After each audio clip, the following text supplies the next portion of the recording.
ก็จากไรหนุ่ม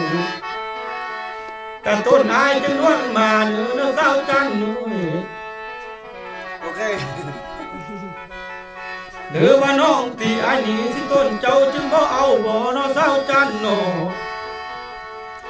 หรือคำเบาเบาสมนายันบ่คล้องบนโนเพิ่นแต่ลำโอ้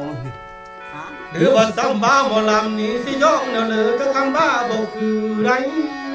ลาใด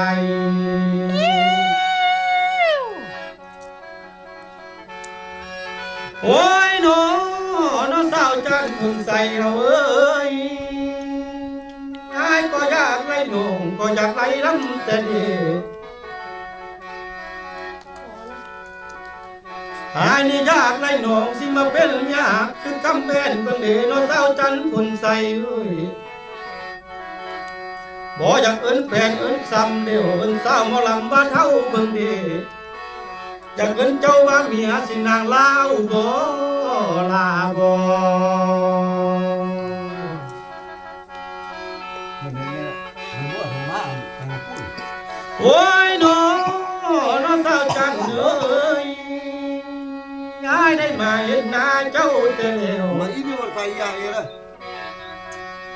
อยากแต่นกที่ไอ้นี่บ่มีมุงเสื้อแขนบนโอมันไอ้นี่เลยล่ะอยากแต่นกที่สะเบ้าใส่ลำนี่บ่มีแดนความก้อยบนโอ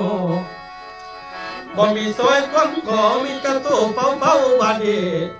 กับพวกเจ้าอยู่อ่านบรมเจ้านั้นสินางลาจุ่มเมื่อสิเลือดเจอลำหน้าลาญา